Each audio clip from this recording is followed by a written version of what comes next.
ফেব্রুয়ারিতে নির্বাচন চায় ৮৬ ভাগ মানুষ। জনপ্রিয়তার শীর্ষে বিএনপি, দ্বিতীয় জামাত। সমর্থন কমেছে এনসিপির, বেড়েছে আওয়ামী লীগের। ইনোভেশনের জরিপের তথ্য। ফেব্রুয়ারি প্রথমার্ধে নির্বাচন, বিশ্ব নেতাদেরকে বললেন প্রধান উপদেষ্টা। পাচারের টাকা ফেরাতে সহায়তা কামনা। এলডিসি উত্তরণে পাশে থাকবে ডব্লিউটিও। আওয়ামী সহযোগীদের খোলস বদল ঠেকানোর আহ্বান রিজভির। ৫ আগস্ট থেকে ক্লোজড দলটির চ্যাপ্টার, বলেছেন সার্জিস। আওয়ামী নেতাকর্মীদের ধরতে ঢাকাবাসীর সহযোগিতা চায় পুলিশ। আন্দোলন দমাতে সরাসরি গুলি ও বোমা বর্ষণের নির্দেশ দেন শেখ হাসিনা। ট্রাইব্যুনালে বিভিন্ন ফোন আলাপের তথ্য। দুদকের কিছু মামলার রায় হতে পারে নভেম্বরের মধ্যে। সাংবাদিকদের ওয়েস্ট বোর্ড শ্রম মন্ত্রণালয়ের অধীনে চান তথ্য উপদেষ্টা। যে কোনো মূল্যে ওয়েস্ট বোর্ডের বাস্তবায়ন দাবি সাংবাদিক নেতাদের। দেখছিলেন গ্রাউন্ড 7 সংবাদ শিরোনাম। আগামী সরকার গঠনের জন্য ভোটারদের পছন্দের তালিকায় সবার উপরে বিএনপি। ৪০% বেশি ভোটার এমন মত দিয়েছেন। দ্বিতীয় অবস্থানে জামাতে ইসলাম। দলটিকে ভোট দেবেন বলে জানিয়েছেন ৩১% ভোটার। এদিকে কার্যক্রম নিষিদ্ধ থাকলেও প্রায় 18% ভোটার আওয়ামী লীগকে ভোট দিতে চান।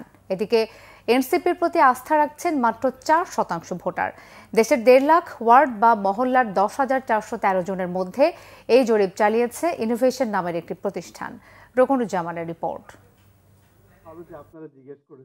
গত মার্চের পর আগামী নির্বাচনে রাজনৈতিক দলগুলোর জনপ্রিয়তা নিয়ে আবারও জরিপের ফল প্রকাশ করেছে ইনোভেশন নামে একটি প্রতিষ্ঠান। পিপল ইলেকশনস পোলস সার্ভের দ্বিতীয় পর্যায়ে যথারীতি ভোটারদের মধ্যে জনপ্রিয়তায় এগিয়ে আছে বিএনপি। ৪০% বেশি ভোটার এখনও বিএনপির পক্ষে। ৩১% ভোটারদের সমর্থন পেয়ে দ্বিতীয় অবস্থানে জামাতে ইসলাম। তবে গত মার্চের তুলনায় প্রায় 4% বেড়ে 18% সমর্থন নিয়ে তৃতীয় অবস্থানে রয়েছে আওয়ামী লীগ। এনসিপির জনপ্রিয়তা 1% কমে 5 থেকে নেমে এসেছে 4-এ। বিএনপির প্রতি যে বিশ্বাসটা যে বিএনপি সরকার গঠন করবে, এটা যদি ওই জায়গায় থাকে বা আরো বাড়তে থাকে, তাহলে আনডিসাইডেড যে ভোটার যারা আছেন তাদের বিএনপির দিকে ব্রেক করার পসিবিলিটি আরো বেড়ে যাবে সামনে। এবং যেটা আমি বললাম যে বিআইজিডি এবং এটা দুটোই দেখাচ্ছে যে মনে করছে মানুষজন সরকার বিএনপি গঠন করবে। আর যদি এটা কমতে থাকে বা এনি চান এবং জামাতের আমরা যেটা দেখছি সেটা যদি বাড়তে থাকে, ব্যান্ডওয়াগন ইফেক্ট কিন্তু উল্টো কাজ করবে। তখন মানুষজন কিন্তু মনে করবে যে জামাত জিতছে, তাহলে ভোটটা আমি হচ্ছে জামাতের কাছে। জরিপে স্থানীয় পর্যায়ে রাজনৈতিক কার্যক্রম নিয়ে ভোটারদের মধ্যে সমর্থন বেড়েছে জামাতের প্রতি। 6টি বিভাগে বিএনপি এগিয়ে থাকলেও রংপুরে জামাত এবং বরিশালে আওয়ামী লীগ এগিয়ে আছে। আমেরিকা থেকে একটা অ্যাভারেজ পোল যে হয়, ওখানে তো প্রত্যেক দিনই পোল হচ্ছে।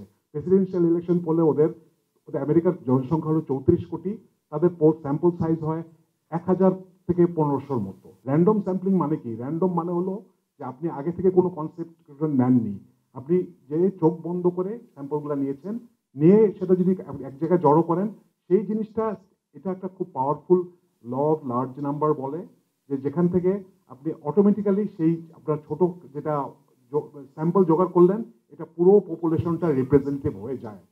এটা ওয়েল এস্টাবলিশ একটা ফ্যাক্ট। জরিপে ভোট দেওয়ার ক্ষেত্রে প্রতীক বা দলীয় ইস্তেহার নয়, প্রার্থীর যোগ্যতাকেই গুরুত্ব দিচ্ছে প্রায় 66% ভোটার, যা পিআর পদ্ধতির বিরুদ্ধে জনমতের প্রতিফলন। আগামী নির্বাচনে আওয়ামী লীগের অংশগ্রহণের পক্ষে মত দিয়েছেন প্রায় 46% উত্তরদাতা। আমাদের প্রজন্মের মানুষরা হয়তো দলীয় যে ইলেকট্রাল সিম্বল দেখে তারা ভোট দিবে না। তারা হয়তো দেখবে প্রার্থীর, বিশেষ করে যে ক্যান্ডিডেট আছে, ওই ক্যান্ডিডেটের কোয়ালিটিস গুলো কি ছিল, ক্যান্ডিডেটের কোয়ালিফিকেশন গুলো কি ছিল, ক্যান্ডিডেটটা আসলে মাঠে এসে ভালো কাজ করতে পারবে না কিনা। They are looking for tangible change, they are not looking for empty promises. তারা ইশতেহার দেখছে না। এবং এই জিনিসটা আমার মনে হয় সকল রাজনীতিবিদদের this is a take home message for you. এছাড়া দেশের প্রায় 66% মানুষ মনে করে ভারত পাকিস্তানের সাথে সুসম্পর্ক রেখেই চলা উচিত। রোকনুজ্জামান, বাংলাভিশন, ঢাকা। ফেব্রুয়ারি প্রথমার্ধে নির্বাচন। জাতিসংঘ সদর দপ্তরে বিশ্ব নেতাদের সাথে একাধিক উচ্চ পর্যায়ের বৈঠকে বলেছেন প্রধান উপদেষ্টা ডক্টর মোহাম্মদ ইউনূস। দেশের ইতিহাসে সবচেয়ে স্বচ্ছ ও বিশ্বাসযোগ্য নির্বাচনের জন্য সরকারের প্রতিশ্রুতিও পুনর্ব্যক্ত করেছেন তিনি। এদিকে আওয়ামী লীগের আমলে পাচার হওয়া অর্থ ফেরত আনতে বিশ্বব্যাংকের সহায়তা চেয়েছেন ডক্টর ইউনূস। রিপোর্ট সৈয়দ আব্দুল মুহিতের। নিউ ইয়র্কে ব্যস্ত সময় পার করছেন প্রধান উপদেষ্টা ডক্টর মোহাম্মদ ইউনূস। জাতিসংঘ সাধারণ পরিষদের অধিবেশনে যোগ দেওয়ার পাশাপাশি বিভিন্ন দেশের সরকার, রাষ্ট্রপ্রধান ও আন্তর্জাতিক সংস্থার প্রধানদের সাথে বৈঠক করেন তিনি। মঙ্গলবার নিউ ইয়র্কে প্রধান উপদেষ্টার সাথে বৈঠক করেন বিশ্ব ব্যাংকের প্রেসিডেন্ট অজয় বাঙ্গার। এ সময় প্রধান উপদেষ্টা পাচার হওয়া অর্থ ফেরত আনতে সহায়তা চাইলে বিশ্ব ব্যাংকের প্রেসিডেন্ট এ ব্যাপারে আশ্বাস দেন। ডক্টর ইউনুস বলেন, শেখ হাসিনার শাসন আমলে $234 বিলিয়ন পাচার হয়েছে। সেই অর্থ ফেরানো অন্তর্বর্তী সরকারের বড় অগ্রাধিকার। এর আগে প্রধান উপদেষ্টার সাথে বৈঠক করেন বিশ্ব বাণিজ্য সংস্থার মহাপরিচালক ডক্টর এনগোজি ওকানজো ইওয়েল। এ সময় বাংলাদেশের রপ্তানি সুবিধা, তৈরি পোশাক খাতের বাজার সম্প্রসারণ, উন্নয়নশীল দেশগুলোর বাণিজ্য বৈষম্য কমানো সহ বিভিন্ন বিষয়ে আলোচনা হয়। বাংলাদেশের এলডিসি থেকে উত্তরণে বিশ্ব বাণিজ্য সংস্থার সহায়তা চেয়েছেন প্রধান উপদেষ্টা। এদিকে নেদারল্যান্ডসের রানী দ্বিতীয় ম্যাক্সিমার সাথেও প্রধান উপদেষ্টার বৈঠক হয়েছে। শিক্ষা, স্বাস্থ্য, অবকাঠামো, সবুজ জ্বালানির ক্ষেত্রে সহযোগিতা চেয়েছেন ডক্টর মোহাম্মদ ইউনুস। বৈঠক করেছেন অস্ট্রেলিয়ার প্রধানমন্ত্রীর সঙ্গেও। শুক্রবার সাধারণ পরিষদের অধিবেশনে প্রধান উপদেষ্টার ভাষণে নির্বাচনের প্রস্তুতির বিষয়টি থাকবে বলে জানিয়েছেন প্রেস সচিব Shafiqul Alam. Australian prime minister Anthony অ্যালবেনিজের সাথে বেশ কিছু সময় কথাবার্তা হয়। ওনারা এই পুরো মিটিংগুলোতে আমাদের আর তাদের মধ্যে যে মিউচুয়াল যেই ইস্যুগুলো আছে সেগুলো ছাড়াও ইলেকশনের বিষয় আসে, রিফর্ম আসে, এবং বিশেষ করে অ্যান্থনি অ্যালবেনিজের সাথে বাংলাদেশি যে কমিউনিটি অস্ট্রেলিয়ায় আছে তাদের বিষয়েও আলাপ হয়। আর অজয় বাঙ্গার সাথে বাংলাদেশের ইলেকশন নিয়ে কথাবার্তা হয়। উনি আবারও জানিয়েছেন ফেব্রুয়ারির প্রথমার্ধে ইলেকশন, এই ইলেকশনের জন্য কি কি আমরা মেজার নিচ্ছি সেগুলো কথা হয়েছে। এছাড়াও প্রধান উপদেষ্টার সাথে সাক্ষাৎ করেছেন প্যারিসের মেয়র Anne Hidalgo. Syed Abdul Muhit, Bangla vision, Dhaka. নিউ ইয়র্কে বিএনপি মহাসচিব মির্জা ফখরুল ইসলাম আলমগীরকে হেনস্থা ও এনসিপির সদস্য সচিব আখতার হোসেনের উপর হামলার জন্য অন্তর্বর্তী সরকারের অদক্ষতাকেই দায়ী করলেন বিএনপির সিনিয়র যুগ্ম মহাসচিব রুহুল কবির রিজভী। তিনি বলেন, সরকার আরও সচেতন হলে এই ঘটনা ঘটত না। পিরোজপুর ও বরগুনা জেলা বিএনপির নতুন কমিটির নেতাদের নিয়ে শহীদ রাষ্ট্রপতি জিয়াউর রহমানের মাজারে শ্রদ্ধা নিবেদন শেষে তিনি কথা বলেন। রিজভী বলেন, নীল নকশা ষড়যন্ত্র এখনও শেষ হয়নি। কোনো ধরনের চাঁদাবাজ বিএনপির রাজনীতিতে জায়গা পাবে না বলে জানিয়ে দেন তিনি। বিএনপির সিনিয়র যুগ্ম মহাসচিব বলেন, অর্থ আত্মসাৎ করে অনেকে দেশের বাইরে সম্পদ তৈরি করেছেন, তবে গত 1 বছরে দুদক তাদের কোনো টাকা ফেরত আনতে পারেনি। আইনশৃঙ্খলা পরিস্থিতি এখনও কেন ভালো হচ্ছে না এমন প্রশ্নও রাখেন তিনি। আওয়ামী লীগের সহযোগীরা যাতে খোলস বদল করতে না পারে সেদিকে খেয়াল রাখার কথাও বলেন রিজভী। ওই লুটেরাদের, ওই টাকা পাচারকারীদের, ওই ব্যাংক হরিলুটকারীদের যেন প্রত্যাবর্তন না হয়।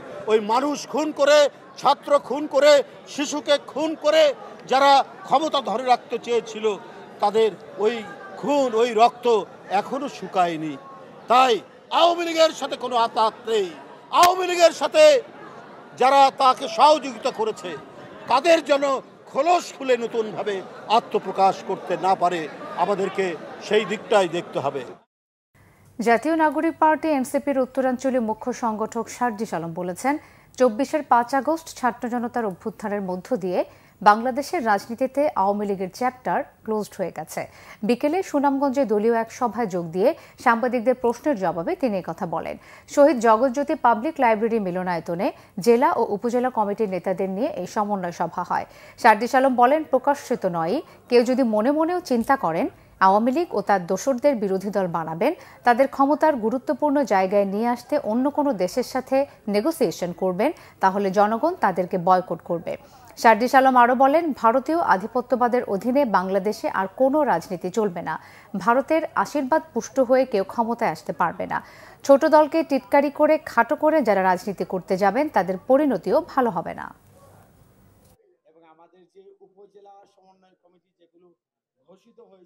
জনগণের সাথে বিশ্বাসঘাতকতা করে আগামীর বাংলাদেশে কেউ রাজনীতি করতে পারবে না। যারা 24-এর অভ্যুত্থানে হাজারের অধিক মানুষকে খুন করেছে, সেই ফ্যাসিস্টদের অংশগ্রহণে আগামীর বাংলাদেশে কোনো নির্বাচন হবে না। আওয়ামী লীগ এই বাংলাদেশের কোনো নির্বাচনে আগামীতে আর অংশগ্রহণ করতে পারবে না। আমরা ওই প্রক্রিয়ার দিকে যাচ্ছি যে এখন তাদের কার্যক্রম নিষিদ্ধ হয়েছে। বিচারিক প্রক্রিয়ায় আওয়ামী লীগ দল হিসেবে তাদের বিচার হবে এবং দল হিসেবে তাদেরকে নিষিদ্ধ হতে হবে।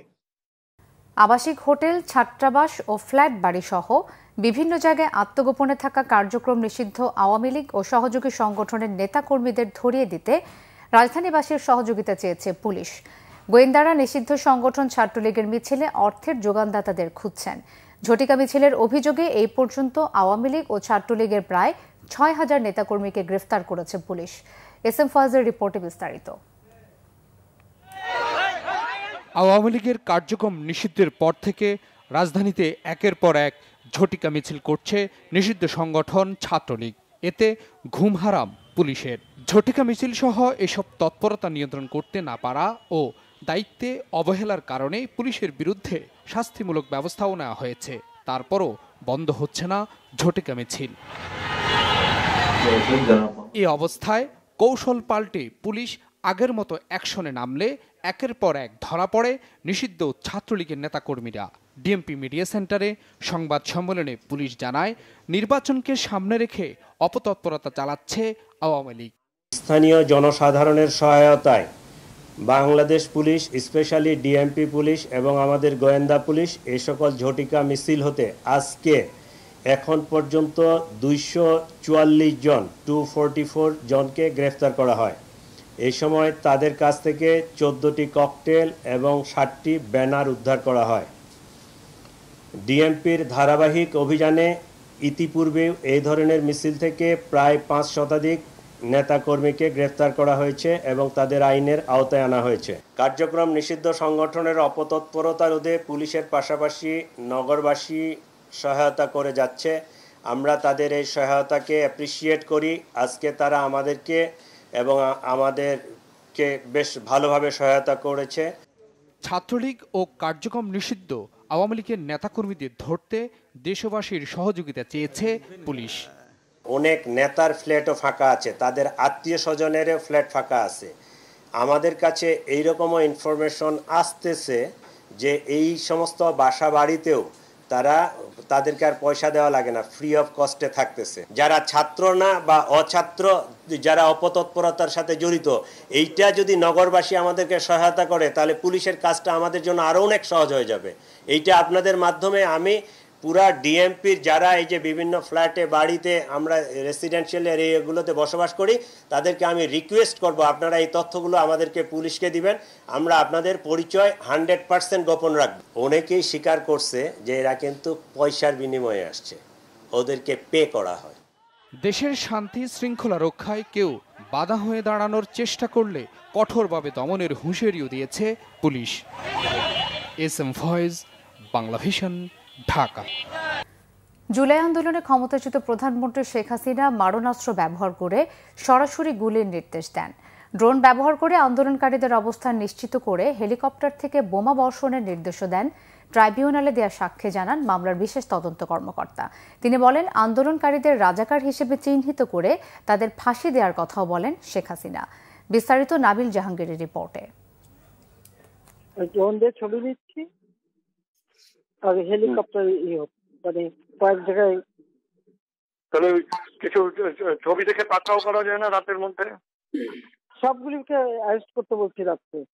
ফজলে নূর তাপসীর সাথে আলাপে আন্দোলনরত ছাত্রদের বিরুদ্ধে মারণাস্ত্র ব্যবহারের কথা স্বীকার করেছিলেন পতিত আওয়ামী লীগ সরকারের প্রধানমন্ত্রী শেখ হাসিনা। আমার নির্দেশনা দেওয়া আছে, তা ওপেন নির্দেশনা দিয়ে দিচ্ছে। এখন লেথাল ওয়েপন ব্যবহার করবে, যেখানে পাবে সেটা গুলি করবে। শেখ হাসিনা সহ 3 জনের বিরুদ্ধে মানবতা বিরোধী অপরাধের মামলায় বুধবার আন্তর্জাতিক অপরাধ ট্রাইব্যুনাল 1-এ দেয়া সাক্ষ্যে এসব তথ্য তুলে ধরেন ট্রাইব্যুনালের বিশেষ তদন্ত কর্মকর্তা ও ফরেনসিক বিশেষজ্ঞ তানভীর হাসান জোহা। যিনি তাকে নির্বাচিত দাবি করেন তিনি জনগণের বিরুদ্ধে ছত্রী সেনা এবং হেলিকপ্টার ব্যবহার করে গুলি করার নির্দেশ দিচ্ছেন, বোম্বিং করার নির্দেশ দিচ্ছেন। এর চেয়ে দুঃখজনক আর কিছু হতে পারে না। এইখানে আরও একটা বিষয় আছে, ইন্টারনেট সেবা উনি বন্ধ করে দিয়েছেন।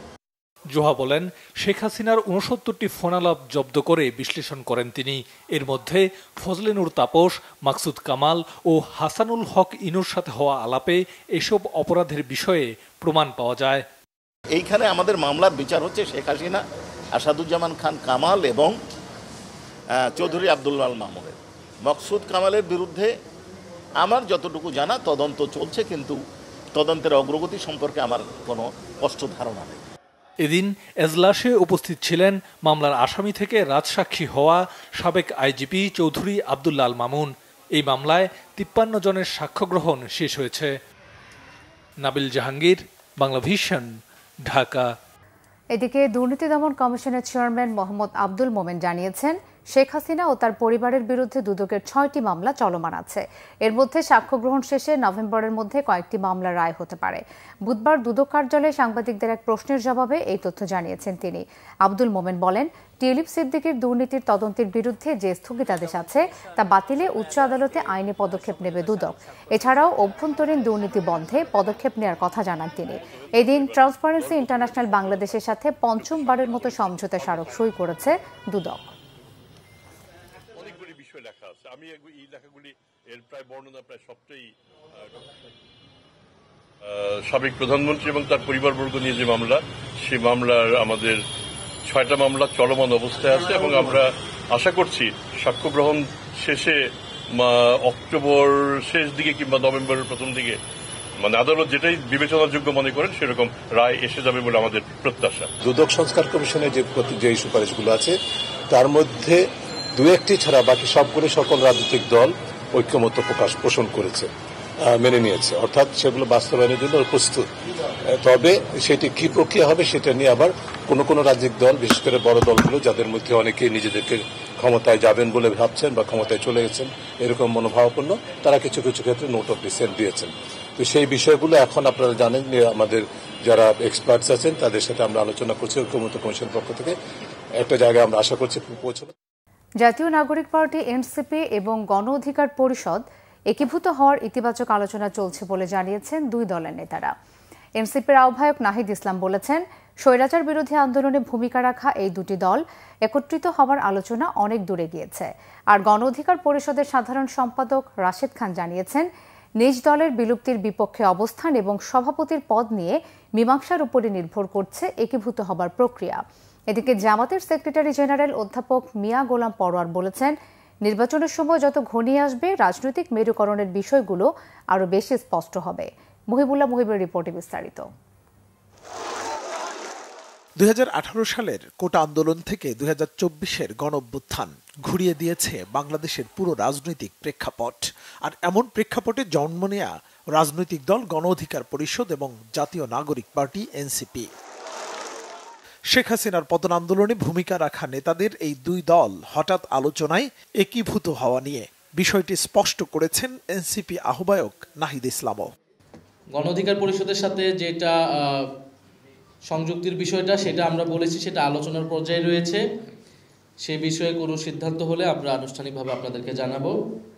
তবে গণ অধিকার পরিষদ নেতারা বললেন, এই দুই দল যাতে একীভূত হতে না পারে সেজন্য অন্তর্বর্তী সরকারের ভেতরে বাইরে চলছে নানা চক্রান্ত। আর নুরুল হক নুরের উপর যে হামলাটা হলো আমাদের নেতাকর্মীদের উপরে, তারপরে যখন তারা হাসপাতালে তাকে দেখতে যায়, সেখানে আমাদের নেতাকর্মী, তাদের নেতাকর্মী এবং শীর্ষ নেতৃত্বের মধ্যে এক ধরনের আলোচনা হয় যে আমরা যদি আলাদা থাকি তাহলে এইভাবে আমরা মার খেতে থাকবো। সুতরাং আমাদের এক হওয়া দরকার, যেহেতু আমাদের উত্থানটা একই রকম এবং দুটি দলেরই আপনি যদি খোঁজ নেন দেখবেন সেই কোটা সংস্কার আন্দোলনকে কেন্দ্র করে উত্থান এবং তাদের যারা শীর্ষ পর্যায়ে রয়েছে তারা একসময় আমাদের সাথে রাজনীতি করেছে। যে কারণে এখন গণ অধিকার পরিষদ এবং এনসিপি একীভূত হওয়ার যে আলোচনা অত্যন্ত পজিটিভভাবে চলছে। তারা যে ধরনের কর্মসূচি দল ঘোষণাকে কেন্দ্র করে যে কর্মসূচির ঘোষণা করেছে, খেয়াল করবেন যে একজন ব্যক্তি যিনি সভাপতি হবেন তিনি দুইবারের বেশি আসলে ওই দলের নেতৃত্ব দিতে পারবেন না, মানে সভাপতি হিসেবে অন্য পদে থাকতে পারবেন। ঠিক আমাদের দলের কাঠামো একই ধরনের। বিষয়টি নিয়ে টেলিফোনে এক প্রতিক্রিয়ায় জামাত ইসলামের সেক্রেটারি জেনারেল অধ্যাপক মিয়া গোলাম পরোয়ার বলেন, নির্বাচন ঘিরে এমন মেরুকরণে অবাক হবার কিছু নেই। কোনো দল সবই তো কোনো চূড়ান্ত প্রক্রিয়ায় জোট বা সমঝোতা বা কোনো অ্যালায়েন্সের আলোচনা কোনোটাই এখনো চূড়ান্ত রূপ লাভ করেনি। আভ্যন্তরীণভাবে সব দলই সবার সঙ্গে আলাপ আলোচনা চলছে। কোনো দল তাদের আভ্যন্তরীণ নানান পলিসিতে নিজেদের মধ্যে একটু আলোচনা করার জন্য সময় নিচ্ছে। একটা সময় আসতে হয়তো আরো একটু পরিষ্কার হবে কে কোন দিকে যাচ্ছে, এটা এখনো চূড়ান্ত হয়নি। তবে আগামী নির্বাচনে কে কোন প্রক্রিয়ায় অংশ নেবে তা স্পষ্ট হতে আরো সময় লাগবে বলে মনে করেন জামাতের এই নেতা। মুহিবুল্লাহ মুহিব, বাংলা ভিশন, ঢাকা। সাংবাদিকদের ওয়েস্ট বোর্ড শ্রম মন্ত্রণালয়ের অধীনে চান তথ্য উপদেষ্টা। বললেন, মালিকপক্ষের সদিচ্ছার অভাবেই ওয়েস্ট বোর্ড এতদিন বাস্তবায়ন হয়নি। এদিকে যে কোনো মূল্যে ওয়েস্ট বোর্ডের বাস্তবায়ন দাবি সাংবাদিক নেতাদের। বিকেলে তথ্য ভবনে এক আলোচনায় এসব তথ্য উঠে আসে। বিস্তারিত জানাচ্ছেন মামুন আব্দুল্লাহ। সাংবাদিকদের নবম ওয়েজ বোর্ড আর সুরক্ষা অধিকার আইন নিয়ে আলোচনা। দীর্ঘদিনের এই দাবির বাস্তবায়ন নিয়ে নিজ আগ্রহের কথা জানালেন তথ্য উপদেষ্টাও। জানান, যে কদিন সময় আছে এর মধ্যেই বিষয় দুটি সমাধান করে যেতে চান। এটা সার্টেন ছিল যে আমরা চাইছিলাম করতে, বাট এটা আপনাদের সদস্যের উপর নির্ভর করতেছে, মালিক পক্ষ এবং সাংবাদিক পক্ষ। তো আপনারা একটু দেখেন, আমি যে কোনো উদ্যোগেই রাজি আছি, জাস্ট আপনারা এক ঐকমত্যে আসেন যে আপনারা এটা করতে চান। আলোচনায় সাংবাদিক নেতা, তথ্য মন্ত্রণালয় ও শ্রম মন্ত্রণালয়ের প্রতিনিধিরা অংশ নিলেও ছিলেন না মালিক পক্ষের কোনো প্রতিনিধি। সাংবাদিকদের বেতন, নিরাপত্তা, মামলা, জরিমানা সহ নানা বিষয় উঠে আসে আলোচনায়। মালিকরা আমাদেরকে বেতন দেন, আমরা সেখানে চাকরি করি। কত হলো যে মালিকরা যদি তাদের সুযোগ সুবিধা না পায়, তারা আমাদের বেতন করতে গেলে দুটো শর্ত দেখতে হবে। আমার নবম ওয়েজ বোর্ড মাস লাগবে, নবম বোর্ড আমাদের দিতে হবে, নবম বোর্ডের ব্যাপারে কোনো আপোষ নেই। গণমাধ্যম কর্মী আইন একটা যেটা প্রস্তাবনা ছিল, সেটা যদি হতো তাহলে এটা সংস্কার কমিশন এটা যদি আমলে নিতেন আমাদের জন্য ভালো হতো। এখনো যদি সেই সুযোগ থাকে, বা আমি আমাদের মাননীয় উপদেষ্টার মাধ্যমেও সুপারিশ করি যে সেটা গোচরে আনা। ওয়েজ বোর্ড কমিটিতে শ্রম মন্ত্রণালয়ের কোনো প্রতিনিধি না থাকায় এ নিয়ে তথ্য উপদেষ্টা প্রশ্ন তোলেন।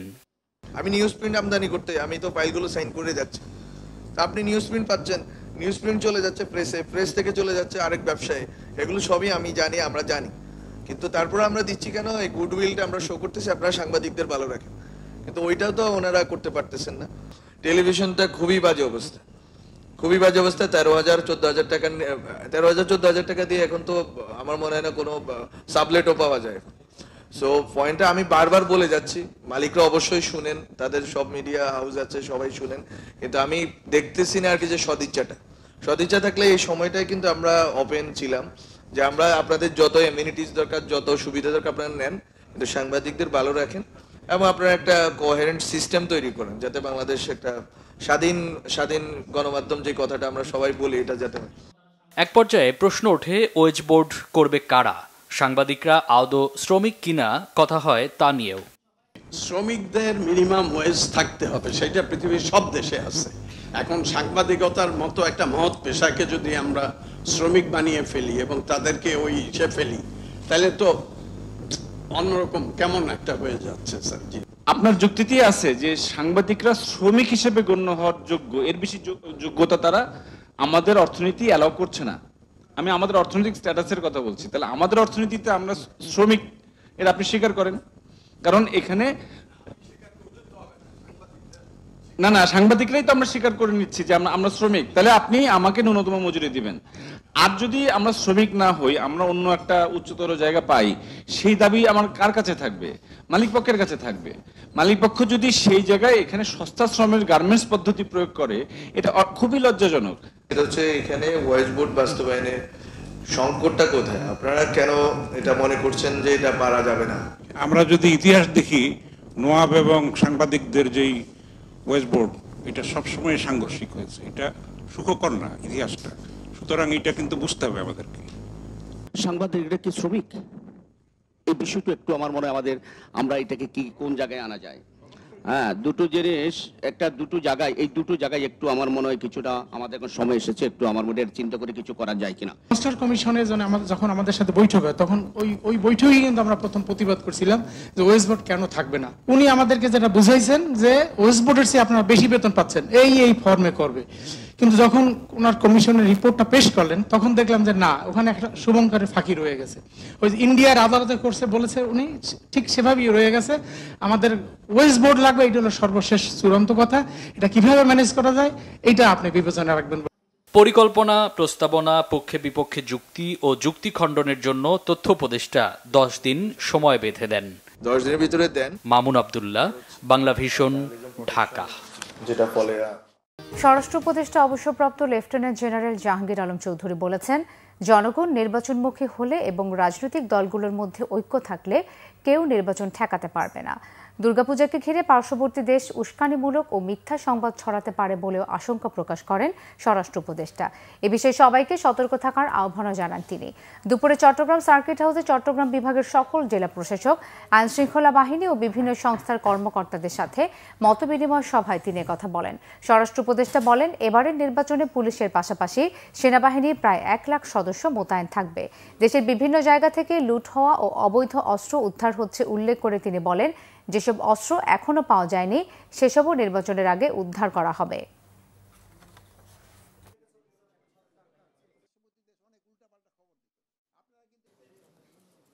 নির্বাচনটা তো শুধু আইন শৃঙ্খলা বাহিনীর উপরে নির্ভর করে না, নির্বাচনটা নির্ভর করে জনগণের উপরে। জনগণ কিন্তু এর হলো মেইন। জনগণ যদি নির্বাচনমুখী যে সময় হয়ে যাবে সে সময় এটা কেউ আটকাতে পারবে না। আর তারপরে হলো রাজনীতি দলগুলির ভিতরে তাদের যদি একটা মতৈক্য হয়ে যায় তবে কিন্তু নির্বাচনটা করতে কিন্তু খুবই সুবিধা হয়। সত্যি ঘটনাটা যদি দেন, দেখেন প্রথম দিকটা কিন্তু আমাকে পার্শ্ববর্তী দেশ অনেক উল্টাপাল্টা খবর দিত। পুজো উপলক্ষে কিন্তু তারা আবার করা শুরু করবে। আমি আপনাদের অনুরোধ করবো, আপনারা আগে যে ভূমিকাটা পালন করছেন এবার ওইভাবে করবেন এবং তাদের কাউন্টার করবেন এবং জনগণ যেন সত্যি ঘটনাটা পায় ওইটার ব্যবস্থা করবেন। নভেম্বরের তৃতীয় সপ্তাহে প্রবাসী বাংলাদেশিদের জন্য পোস্টাল ভোট বিডি অ্যাপ উদ্বোধন করা হবে বলে জানিয়েছেন নির্বাচন কমিশনার আবুল ফজল মোহাম্মদ সানাউল্লাহ। বুধবার নির্বাচন ভবনে আউট অফ কান্ট্রি ভোটিং ওসিভি বিষয়ে লন্ডনে বাংলাদেশ হাই কমিশন ও লন্ডন প্রবাসী বাংলাদেশিদের সাথে অনলাইনে মতবিনিময় সভায় একথা বলেন তিনি। আবুল ফজল মোহাম্মদ সানাউল্লাহ বলেন, 2008 সাল থেকে পোস্টাল ভোটের উদ্যোগ নেওয়া হলেও তা কার্যকর হয়নি। তিনি জানান, প্রবাসী যারা ওসিভির জন্য রেজিস্ট্রেশন করবেন ছুটিতে দেশে এলে তারা ভোট দিতে পারবেন না। যার এনআইডি আছে তিনিই ভোটার, তবে ভোটার তালিকায় অন্তর্ভুক্ত না হলে কেউ ভোট দিতে পারবেন না। কোনো দলের কার্যক্রম নিষিদ্ধ থাকলেও সমর্থকরা ভোট দিতে পারবেন বলে জানান তিনি। রাজশাহী বিশ্ববিদ্যালয়ে টানা চতুর্থ দিনের মাথায় কর্মকর্তা ও কর্মচারীরা কমপ্লিট শাটডাউন 7 কর্মদিবসের জন্য স্থগিত করলেও প্রভেসির উপর হামলাকারীদের শাস্তি না হওয়া পর্যন্ত শিক্ষকরা তাদের কর্মবিরতি চালিয়ে যাবেন বলে জানিয়েছেন শিক্ষক নেতারা। রাজশাহী বিশ্ববিদ্যালয়ের প্রাতিষ্ঠানিক সুবিধা ইস্যুকে কেন্দ্র করে শিক্ষক লাঞ্ছিতের ঘটনার প্রতিবাদ ও দোষীদের শাস্তির দাবিতে চতুর্থ দিনের মতো শিক্ষক কর্মকর্তা ও কর্মচারীদের ডাকা কমপ্লিট শাটডাউন অব্যাহত ছিল। এতে স্থবির হয়ে পড়ে পুরো ক্যাম্পাস। ক্লাস পরীক্ষা ও প্রশাসনিক কার্যক্রম বন্ধ থাকায় বেশিরভাগ শিক্ষার্থী হল ও মেস থেকে বাড়ি চলে যাওয়ায় পুরো ক্যাম্পাস ফাঁকা হয়ে পড়েছে। দুপুরে অফিসার সমিতি সংবাদ সম্মেলনে জানায়, বিশ্ববিদ্যালয় কর্তৃপক্ষের সাথে বৈঠকে কর্তৃপক্ষ তাদের কাছে কিছু সময় চাইলে 7 কর্মদিবস সময় দিয়ে শাটডাউন কর্মসূচি স্থগিত করা হয়। এর মধ্যে প্রশাসন দাবি মেনে না নিলে আরও কঠোর কর্মসূচি দেওয়া হবে। তবে শিক্ষকরা তাদের কর্মবিরতি চালিয়ে যাবেন বলে জানিয়েছেন শিক্ষক নেতা প্রফেসর ডক্টর আব্দুল আলীম। যারা শিক্ষকের উপর হামলা করেছে তাদের ভিডিও ফুটেজ আছে দাবি করে সিদ্ধান্ত নিতে দেরির সমালোচনা করেন তিনি। এর আগে সকালে বিশ্ববিদ্যালয়ে অচলাবস্থা নিরসনের দাবিতে সেন্ট্রাল লাইব্রেরির সামনে মানববন্ধন করে ইসলামী ছাত্র শিবির। এখন তো ডিজিটাল যুগ, সব প্রমাণপত্র সব জায়গায় আছে, আপনাদের সবার কাছেই আছে। এর জন্য এত বিলম্ব করার তো কোনো প্রয়োজন নেই।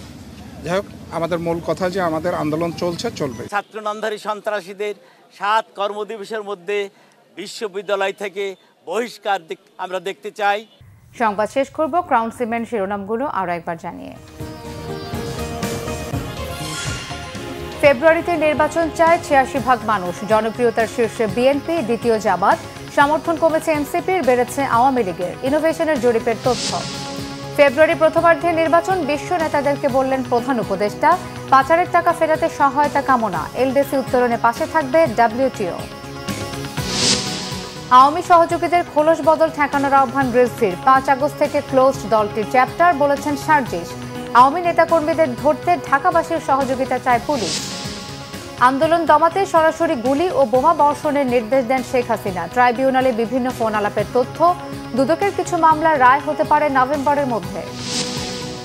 সাংবাদিকদের ওয়েস্ট বোর্ড শ্রম মন্ত্রণালয়ের অধীনে চান তথ্য উপদেষ্টা। যে কোনো মূল্যে ওয়েস্ট বোর্ডের বাস্তবায়ন দাবি সাংবাদিক নেতাদের।